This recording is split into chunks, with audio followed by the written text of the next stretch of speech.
తీన్మార్ మల్లన్న చింతపండు నవీన్ గురించి మనం ఈరోజు మన వీడియోలో మాట్లాడబోతున్నాము. తీన్మార్ మల్లన్న బ్రతుకేంటి, తీన్మార్ మల్లన్న చరిత్ర ఏంటి, తీన్మార్ మల్లన్న భవిష్యత్తు ఏంటి అన్నది ఈరోజు ఈ వీడియోలో తెలుసుకోండి. కాకపోతే ఒక చిన్న రిక్వెస్ట్ ఏంటి అంటే ఈరోజు ఈ వీడియోలో కొంచెం హార్ష్గా నేను మాట్లాడబోతున్నా, తప్పుగా అనుకోవద్దండి. ఎందుకంటే ఈరోజు ఈ వీడియోలో హార్ష్గా మాట్లాడడం అనేది అవసరం. ఎందుకు అంటే దీనికి ఒక కారణం ఉంది. మనోడు కూడా చాలా హార్ష్గా మాట్లాడతాడు కదా, ముందున్న వాడిని పట్టించుకోడు, ముందున్న వాడి వయసుకు సంబంధం లేకుండా, ముందున్న వాడి పదవికి సంబంధం లేకుండా, ముందున్న వాడి జీవితానికి సంబంధం లేకుండా ఎంత నోటికొస్తే అంత వాగుతాడు. కాబట్టి మనం కూడా వాగాలి కదా, ఈరోజు సమయం వచ్చింది కాబట్టి. అసలు తీన్మార్ మల్లన్న చరిత్ర ఏంటి అన్నది మీ అందరికీ తెలుసు. ఒకసారి నేను కూడా చూపించే ప్రయత్నం చేస్తా. ఒక యూట్యూబర్గా తన జీవితాన్ని స్టార్ట్ చేసి, సరే అంతకంటే ముందు జర్నలిస్ట్గా ఉన్నాడు, ఆ విషయం గురించి నేను మాట్లాడను, కానీ యూట్యూబర్గా స్టార్ట్ చేసి ఇక్కడి నుంచి మొదలుపెట్టాడు. ఒక ఛాయ్ పైసలన్నా, మీరు ఒక పూట ఛాయ్ తాగుతారు చూసినారా అన్న, ఆ ఛాయ్కి పెట్టే 10 రూపాయలు నాకు దానం చేయండి అన్న. మీకు ఎంత వీలైతే అంత. ఎక్కడ దానం చేయాలంటే నేను కింద ఫోన్ నెంబర్ పెడతా ఉన్నా, ఆ ఫోన్ నెంబర్కి వాట్సాప్ అది ఫోన్పే కానీ గూగుల్ పే కానీ అకౌంట్ నెంబర్ కూడా వేస్తా ఉన్నా. ఇది తీన్మార్ మల్లన్న చరిత్ర. ఒక యూట్యూబర్గా తన ఛానల్ని స్టార్ట్ చేసి తాను తన సబ్స్క్రైబర్ల దగ్గర అడుక్కున్నాడు డబ్బులు. అందులో ఎట్లాంటి తప్పు లేదు. ఎందుకు అంటే నిష్పక్షపాతంగా ఎవరైతే జర్నలిజం చేస్తారో వాళ్ళ దగ్గర డబ్బులు ఉండవు. యూట్యూబ్ దగ్గర నుంచి వచ్చేది పావలా అర్ధన, అవి సరిపోవు. ఏ పార్టీలకి సంబంధం లేకుండా పనిచేస్తున్నారు కాబట్టి వాళ్ళ దగ్గర డబ్బులు ఉండవు. కాబట్టి మన సబ్స్క్రైబర్లని, అంటే ఆయన సబ్స్క్రైబర్లని ఆయన అడుక్కున్నాడు. అందులో ఎట్లాంటి తప్పు లేదు. నేను కూడా చాలాసార్లు అడుక్కున్నా. అది మేము చేయవలసి వస్తుంది, ఎందుకంటే మా దగ్గర డబ్బులు ఉండవు, మేము శాలరీలు ఇవ్వాలి, మెయింటెనెన్స్ అనేది ఉంటుంది కాబట్టి చేయాలి, అందులో తప్పు లేదు. కానీ ఈ స్థితి నుంచి మొదలుపెట్టినటువంటి తీన్మార్ మల్లన్న ఏ స్థితికి వెళ్ళిండు అంటే అలా చూడండి. మా తార పైసలు లేవంటారు ఎవరు నాయన, అడ్డగోలుకున్నాయి మా తార పైసలు. పైసలు లేని బికార్లు మీరు. మేము రేపు తెల్లారే వరకల్లా టీఆర్ఎస్ పార్టీని కొనేయమంటే కొనేస్తాం మేము. అంటే 10 రూపాయలు ఇవ్వండి అన్న, టీకి డబ్బులు లేవు, టీకి వాడే డబ్బులు నాకు ఇవ్వండి అని చెప్పేసి అడుక్కున్నటువంటి ఒక వ్యక్తి ఈరోజు రేపు పొద్దుటికల్లా బీఆర్ఎస్ పార్టీని కొనేస్తాం అనే స్థాయికి వెళ్ళిండంటే, మా దగ్గర డబ్బులు లేకపోవడం అనే స్థాయికి వెళ్ళిండంటే ఎంతలా సంపాదించి ఉంటాడు అన్న విషయాన్ని ఒకసారి మనందరం ఒకసారి అర్థం చేసుకోవాలి. ఎట్లా సంపాదించిండు, ఏం చేసి సంపాదించిండు అంటే చాలా విషయాలు ఉన్నాయి, మనం మాట్లాడదాం. ఇక అంతకంటే ముందు ఇంకొక వీడియో అనేది మీకు చూపించాలి, చాలా అవసరం. కాబట్టి ఈ వీడియో నేను సౌండ్ ఆఫ్ చేయాలి, ఎందుకు అంటే ఇందులో మ్యూజిక్ ఉంది కాబట్టి. ఇక్కడ వీడియో మాత్రమే చూడండి. ఈ వీడియో కొంచెం జాగ్రత్తగా చూడండి. అగో ఈ వీడియోలో సౌండ్ తీసేసాను నేను. ఈ వీడియోలో హెలికాప్టరు, ఈ హెలికాప్టర్ ఎక్కుతున్నాడు ఎవడు అంటే ఈ తీన్మార్ మల్లన్న అనే వ్యక్తే.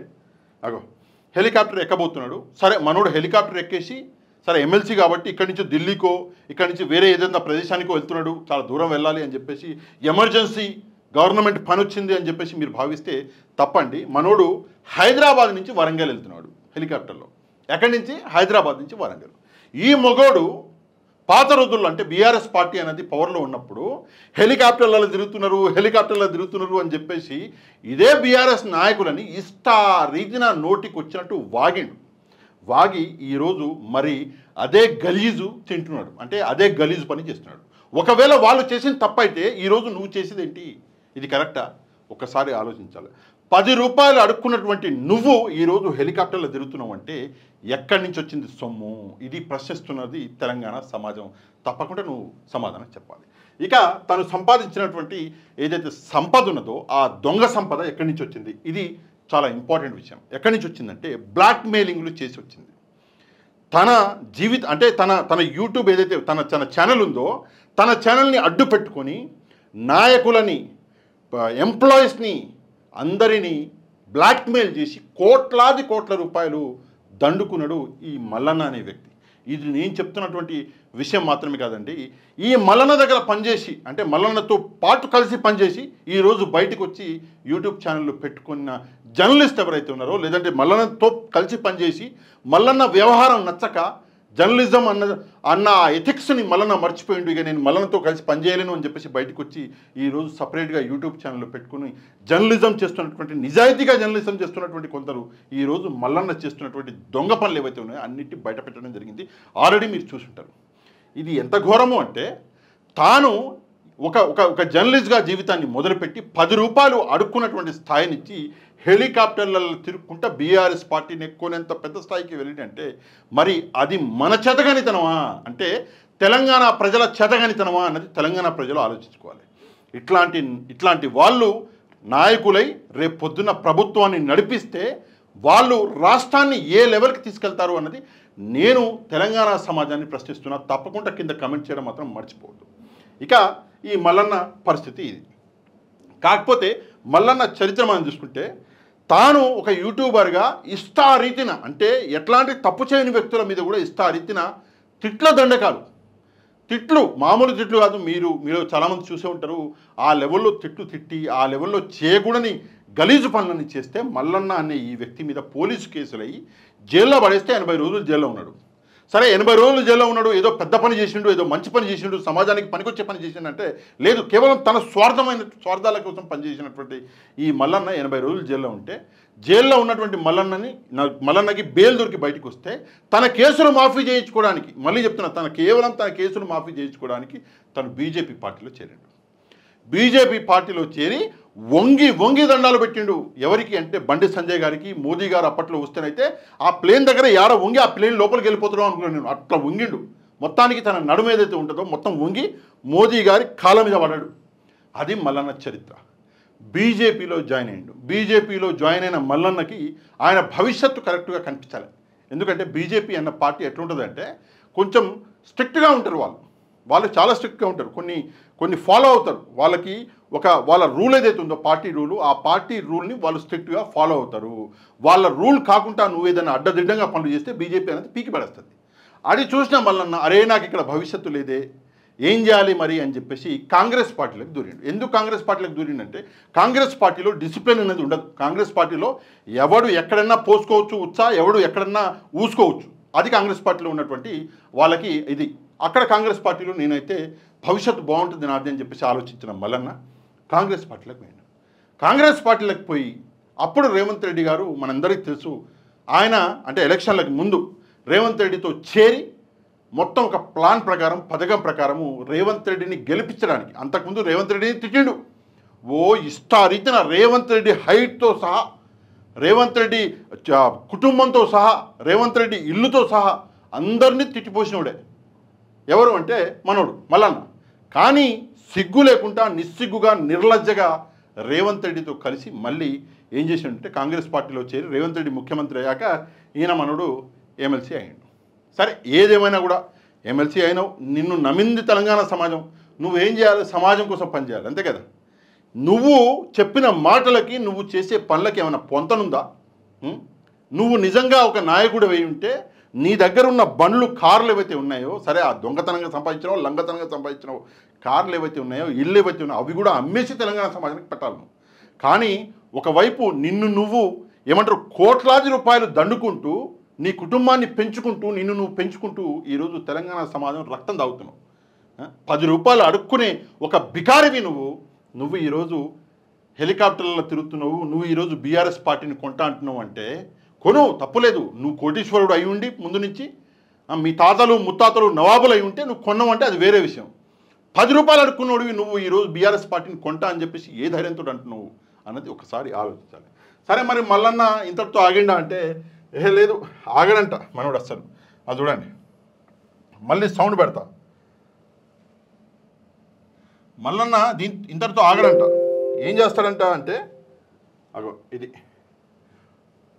ఈ వీడియో చూడండి.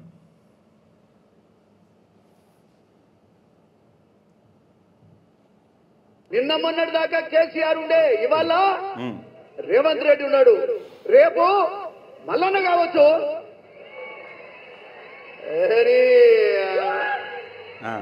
అంటే కేసీఆర్ ముఖ్యమంత్రిగా ఉండే, ఇప్పుడు రేవంత్ రెడ్డి ఉన్నాడు.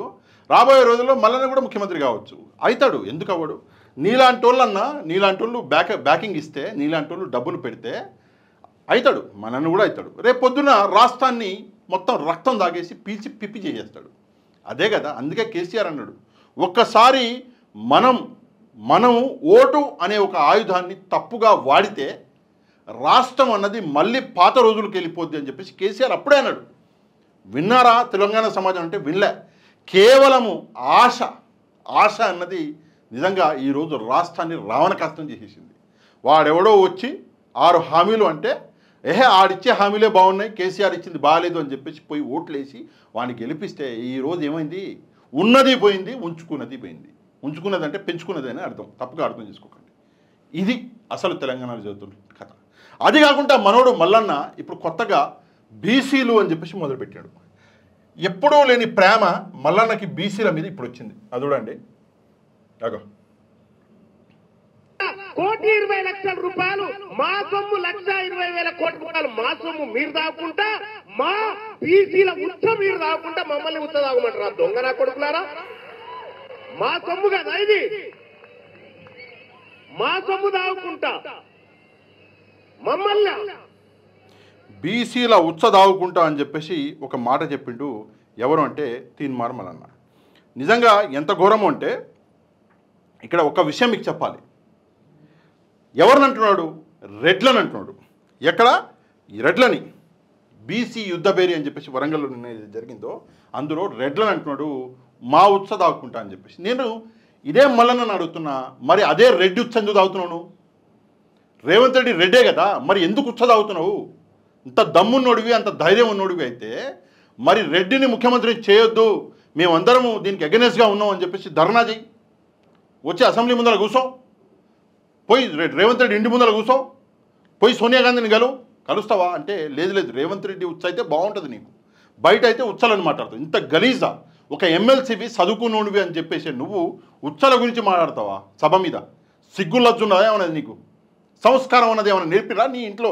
నీ పెద్దలు నీకు నేర్పలే. ఎందుకు అంటే అధికారం. రేవంత్ రెడ్డి అట్నే మాట్లాడి ముఖ్యమంత్రి అయ్యాడు, నేను కూడా ఇట్లే మాట్లాడితే ముఖ్యమంత్రి అవుతా అని చెప్పేసి అనుకుంటున్నావు నువ్వు. వాడు అమ్మ జీవితం. నిజంగానే ఇది మా దౌర్భాగ్యం. అంటే ఆంధ్రప్రదేశ్లో 2 రాష్ట్రాల్లో కూడా జరిగేది ఇదే. ఇట్లా పనికి మాలిన మాటలు మాట్లాడే పనికి మాలిన వాళ్ళనే మంత్రులని ముఖ్యమంత్రిని చేస్తున్నది ప్రజలు చేస్తున్నారు. ఇది నిజంగా దౌర్భాగ్యం. సంస్కారము, ఎడ్యుకేషన్, విద్య, విలువలు ఉన్నవాడిని ఎవడు పట్టించుకోడు. కానీ పనికి మాలిన పోరంబోకు మాటలు మాట్లాడేటోళ్ళని ఈరోజు సమాజం అన్నది యాక్సెప్ట్ చేస్తున్నది. దీనికంటే దౌర్భాగ్యం ఇంకోటి ఉంటుందా మల్లన్న అని చెప్పేసి నేను మల్లన్నని, తెలంగాణ సమాజాన్ని కూడా అడుగుతున్నాను. నిజంగా దరిద్రం. నిలబడి స్టేజ్ మీద ఉత్సా అంటున్నాడు, మళ్ళీ అదే రెడ్డి ఉత్స అవుతున్నాడు పోయి. ఈ విషయం మీద తప్పకుండా మీరందరూ స్పందించాలి. ఈ విషయం మీద తప్పకుండా మీరందరూ కమెంట్ చేయాలి. అదే కాకుండా ఈ వీడియోని వైరల్ చేసే బాధ్యత మీ చేతుల్లోనే పెడుతున్నాం. తప్పకుండా లైక్ చేయండి, ఈ వీడియోని షేర్ చేయండి. ఆటోమేటిక్గా వీడియో అనేది వైరల్ అవుతుంది. ఇక ఎవరైతే మన ఛానల్ని సబ్స్క్రైబ్ చేసుకోలేదో తప్పకుండా ఛానల్ని కూడా సబ్స్క్రైబ్ చేసుకోండి. నెక్స్ట్ వీడియోలో మళ్ళీ కలుద్దాం. అంతవరకు థ్యాంక్ యూ వెరీ మచ్. జై హింద్.